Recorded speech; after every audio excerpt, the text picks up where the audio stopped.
Un nouvel épisode avec Furia Liga concernant évidemment le championnat espagnol. Salut Soledad. Salut, comment allez-vous? J'espère que tout le monde va bien. Ah oui, c'est vrai qu'en ce moment, entre les différentes péripéties, notamment sanitaires, ça Et mène ça mène à beaucoup d'aventures, mais n'en parlons pas. Non, on va parler foot, on va se détendre un peu, on va parler de choses sympas, comme ça va éloigner les gens de leurs problèmes, je pense que c'est mieux. Exactement, donc le championnat de la Liga, un rapide contexte, évidemment, l'Atlético de Madrid toujours largement devant, en plus avec un match en retard. Aujourd'hui, il y a 8 points d'avance sur le Barça et sur le Real qui sont coude à coude à 43 points. À un point derrière, une petite unité derrière, il y a le Sevilla FC à 42 en embuscade, et après il y a un vrai trou à partir du 5e qui est notamment Villarreal puis la Real Sociedad. Aujourd'hui, on va aborder 3 sujets phares. Point numéro 1, le Barça, pourquoi ça remarche entre guillemets. Ensuite, on fera un focus sur la plus belle dentition de Liga, à savoir Luis Suarez. Et on finira en beauté avec ce football champagne proposé par le Sevilla FC. Donc c'est parti concernant le Barça. Aujourd'hui, le Barça, c'est quoi? C'est donc une seconde position. C'est une équipe qui a retrouvé énormément de rayonnement, énormément de splendeur. C'est une équipe qui est troisième si on prend le classement à domicile. C'est une équipe qui est capable d'être deuxième à l'extérieur. Donc c'est une équipe qui est capable de prendre des points à l'extérieur. Donc par rapport à tout ça, on a surtout vu lors de ces 4 à 6 dernières semaines une nouvelle révolution, entre guillemets, en tout cas un nouvel entrain, un nouvel enthousiasme dans le jeu du Barça. Donc selon toi, selon la Furia Liga, quelles sont les clés de cette efficacité retrouvée? Alors déjà, c'est un retour, je pense, et tout le monde l'a vu, au 4-3-3 à la place du 4-2-3-1 et du double pivot qui jusque-là ne fonctionnait pas. On voit un FC Barcelone un peu plus équilibré, une équipe qui a du caractère, surtout qui ne baisse pas les bras. On ne peut pas dire que ça soit encore le Barça avec un football champagne comme on avait l'habitude de le voir avant. C'est une équipe qui tâtonne encore, qui se cherche et qui a encore du mal sur certains aspects, notamment collectivement, et encore parfois un peu trop dépendante malheureusement à Messi. Oui. Mais on voit une équipe qui a plus de hargne, qui a envie. On l'a vu face à Granada en Coupe du Roi. On ne s'attendait pas à une équipe qui propose autant, et même face à Bilbao lors du dernier match, on a vu une équipe capable de se transcender, d'aller plus loin. Et c'est cette grinta-là, c'est cette chose-là qu'il faut que cette équipe continue à chercher. On a vu aussi le retour de plusieurs joueurs en forme, De Jong, Dembélé, même Griezmann. Rapidement sur Dembélé, on voit un joueur beaucoup plus responsable qu'il était avant, plus rigoureux offensivement et même défensivement. On a vu un joueur qui peut vraiment prendre ses responsabilités et à se révéler. On a vu des jeunes aussi qui continuent à s'affirmer. Je pense à Pedri, à son lien avec Messi qui commence à vraiment flamber. On ne parle plus que de ça en Espagne. Trinca aussi, auteur d'un magnifique but aussi avec cette liaison avec Messi. Pareil, on voit des jeunes qui s'imposent, et surtout au milieu de terrain, on voit quelque chose qui s'améliore. On avait parlé justement de Jong en pensant cette émission, cette vidéo-là, et le retour du 4-3-3 lui a vraiment fait du bien. On voit un joueur plus libre de descendre, de monter, d'interpréter les espaces, notamment dans les zones où il est plus libre finalement de s'occuper. C'est un joueur qui a beaucoup de talent avec le ballon, et ce système exploite mieux ses capacités. Et allié avec d'autres joueurs intelligents comme Pedri, ça donne quelque chose de plus grand. Et en 6, là où il a le plus souvent été ces derniers temps, Coman exploite justement ses qualités, sa bonne projection, notamment balle au pied, ses relances qui sont moins visibles du coup de l'équipe grâce à lui. On voit un De Jong est vraiment disponible partout, et ça on ne le voyait pas avant. On avait un Frenkie De Jong méconnaissable, même si il faut pour moi pas chercher à retrouver celui qui était à l'Ajax, parce que le contexte n'est pas le même et que les joueurs ne sont pas les mêmes. On voit un De Jong plus à l'aise. Et on a bien sûr aussi un retour de Griezmann, on avait parlé aussi, qui commence à se montrer, même si pour moi le bilan est encore un peu plus nuancé, même s'il s'affirme, il est encore un peu trop encore dépendant du collectif où là le Barça a des problèmes. Collectivement, ça se cherche encore, c'est encore beaucoup dépendant de Messi, mais lui aussi a fait des progrès, notamment sur le flanc gauche. il a apporté de vrais liens sur l'attaque, des décrochages, notamment dans le cœur du jeu. Et c'est dans le cœur du jeu pour moi qu'il a fait le plus de progrès, où il fournit le plus d'efforts maintenant. Et même quand Messi n'est pas là, son jeu justement s'améliore dans cette zone-là et il est plus à même de faire ce qu'on attendait de lui par rapport à un début de saison un peu en demi-teinte. Maintenant, oui, les points faibles, il y en a encore. On parle d'une équipe qu'il faut totalement encore repenser. Coman a encore du travail. Collectivement, je l'ai dit, c'est pas encore au point. C'est encore parfois trop dépendant de Messi. Et un milieu encore aussi qui se cherche. Notamment, on l'a vu ce week-end. On voit que le duo Busquets et Pjanic, ça ne fonctionne pas. Pjanic, pour moi, quand même, on parle d'un gros transfert d'un joueur avec de l'expérience, et aujourd'hui cette expérience, on ne la voit toujours pas. C'est pas le joueur qu'on attend, mais en tout cas pas de son niveau. C'est étonnant qu'il en montre pas plus, mais en même temps, quand on allie deux joueurs trop proches défensivement, on peut s'attendre à ce que ça fonctionne pas, parce que l'un et l'autre n'ont pas assez d'espace pour s'exprimer. On voit encore entre guillemets que beaucoup de joueurs, notamment au milieu, se marchent dessus. Et maintenant que Koeman semble avoir trouvé la formule avec De Jong, notamment en prenant la place de Busquets, il faut trouver aussi comment intégrer Pjanic, il faut aussi trouver comment intégrer Riqui Puig. On a encore une équipe aussi friable sur coup de pied arrêté. Il y a encore des choses à travailler, mais on va dire que c'est sur la bonne voie et on a vu une équipe surtout qui a du caractère, et ça faisait bien longtemps qu'on n'avait pas vu une équipe du FC Barcelone qui avait autant envie d'aller au bout, parce que on parle de remontada en ce moment, que ce soit contre Grenade, que ce soit contre l'Athletic, on a vu une équipe capable de jusqu'au bout montrer qu'il pouvait le faire, et ça peut faire la différence, et ça peut, si jamais il apprend notamment du match contre Granada, on peut voir une équipe, un retour d'une équipe que beaucoup attendent, une grande équipe. Alors écoute, merci pour la passe décisive. Tu parles de remontada. Il y a un match qui approche, il me semble, contre un club français. Ça commence par P, ça finit par SG. Paris Saint-Germain, c'est bien ça. Voilà, ça me dit quelque chose. Est-ce que tu sens qu'avec cette grinta quelque part, qui fait partie aujourd'hui de ce Barça-là, évidemment avec tous les talents que tu as cités, mais également avec toutes les carences que tu as également citées, c'était très bien de créer cette balance plus-moins. Est-ce que tu penses que pour autant le Barça arrive dans ses huitièmes de finale le couteau entre les dents, ou alors ils se disent si on perd c'est relativement normal, sans vouloir me mettre les supporters blaugrana à dos, et s'ils gagnent, ils passent, ça peut encore plus rendre la dynamique positive. Il faut le dire, c'est un choc très attendu, et après tous les déboires qu'a connu le FC Barcelone en Ligue des Champions, une défaite, c'est pas à l'ordre du jour. D'accord. C'est gagner sinon rien. Déjà parce que la tension avec Messi au sein du club, ça se ressent encore. Messi a besoin d'une victoire et d'un projet valide pour la suite, pour continuer et pour justement souder encore plus cette équipe. Donc je pense que le FC Barcelone va arriver face au Paris Saint-Germain avec une mentalité vraiment de gagnant. Non de on fait notre mieux et on verra ce qui se passe. C'est vraiment là, il faut tout donner. C'est pour ça que Koeman aussi, pour moi, teste beaucoup. On essaye de voir qui marche, qu'est-ce qui marche, qu'est-ce qui fonctionne, qu'est-ce qui fonctionne pas. Et surtout, le Barça n'a pas encore son équipe type. Il y a beaucoup d'absents. Ansu Fati aussi est encore absent. Il y a beaucoup d'ajustements à faire, mais cette équipe doit apprendre, même dans la difficulté, ce qu'elle a fait d'ailleurs face à Granada. Et c'est ce match-là, pour moi, c'est comme un point, on va dire, d'ancrage sur lequel il faut s'accrocher pour la suite. Et c'est, même s'il y a encore des ajustements à faire, même s'il y a encore des choses qui ne vont pas, cette équipe doit aller jusqu'au bout. Et c'est vraiment pour moi dans cette mentalité de gagnant qu'il va falloir arriver face au Paris Saint-Germain. Sinon, le FC Barcelone va connaître encore une déroute en Ligue des Champions qui est vraiment, à l'heure actuelle, peut faire très mal, peut conditionner même pour moi la suite de la saison. Une défaite peut vraiment frapper un gros coup sur le moral de l'équipe et surtout sur celui de Messi.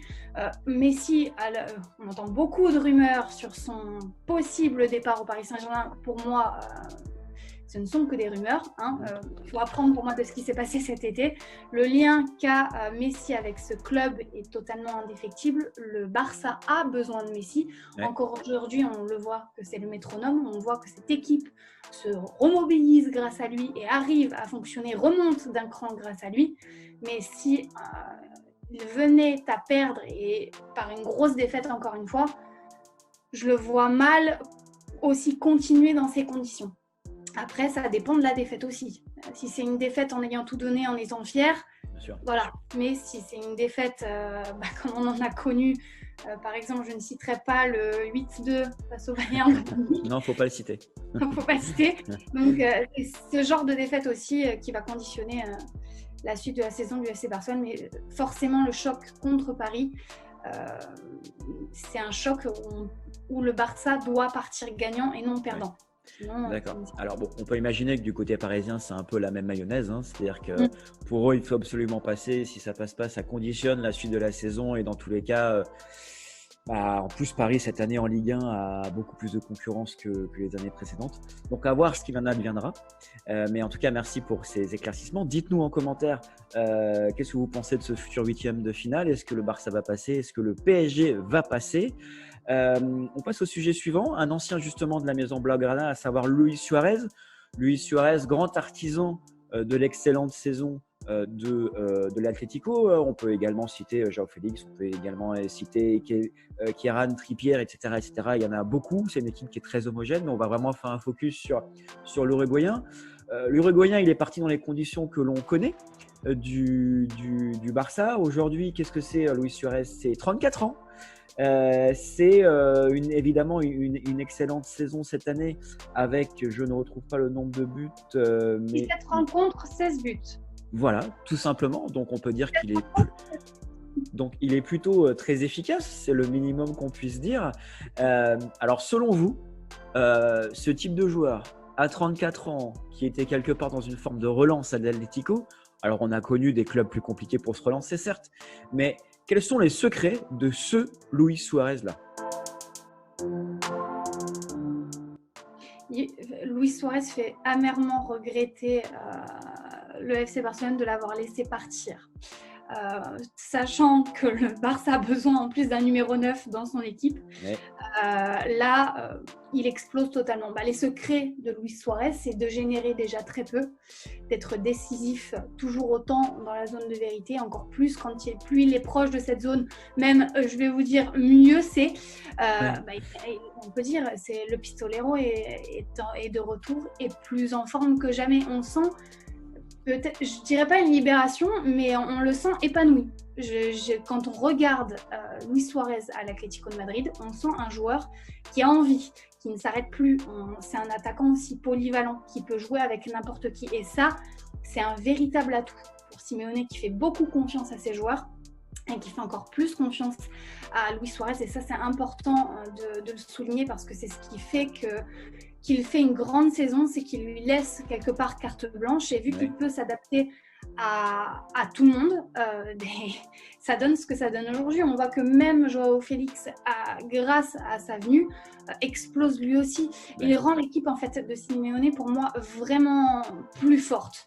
Mais pour autant, il ne la définit pas. C'est-à-dire que Suarez, il a simplement donné à cette équipe ce qu'il fallait, c'est-à-dire les buts.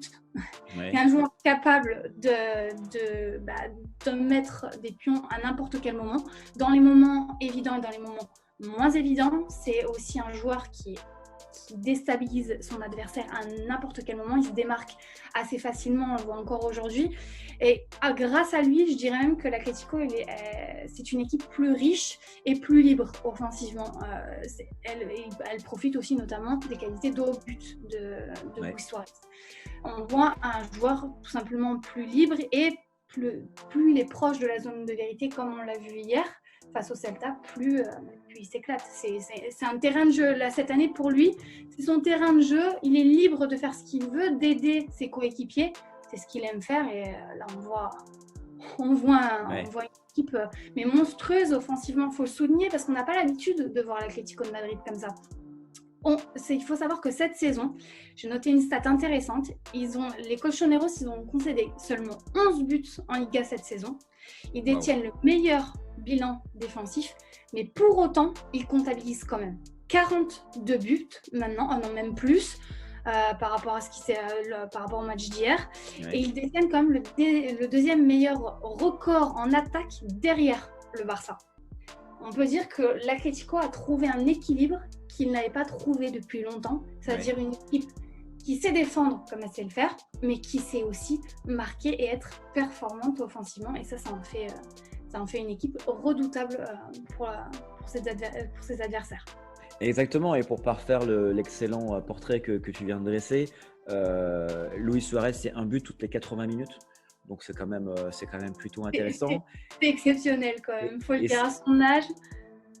Et ce que tu évoquais par rapport à João Félix, alors João Félix, pour l'avoir suivi de très près quand il était au Benfica, clairement on retrouve cette harmonie qu'à l'époque, et toute proportion gardée évidemment, João Félix avait avec Seferovic, parce que cette année-là, donc la dernière année complète de João Félix sous les couleurs du Benfica, c'était un record de buts. Alors après, c'est la Liga portugaise, mais il retrouve clairement cette harmonie avec notamment Luis Suarez. Après, c'est vrai qu'il est aussi bien entouré, mais les deux se complètent absolument à merveille.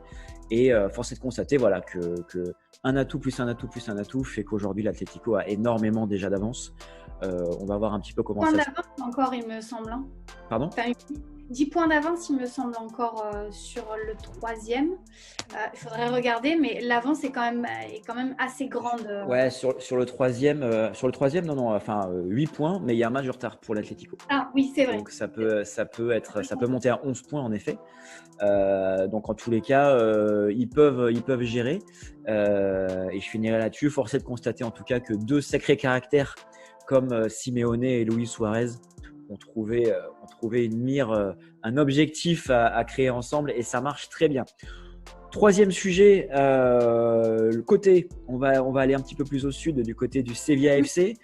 Sevilla FC qui nous illumine par son football champagne depuis déjà pas mal d'années. Aujourd'hui, c'est un club qui fonctionne, c'est un club qui marche, c'est un club qui, sous la houlette de Lopetegui, qui en effet reste fidèle à ses idées, fonctionne très bien, et surtout c'est un club qui, comme par magie, a su attirer une recrue qui pour moi était l'un des top 3 joueurs de Serie A, à savoir Papu Gomez.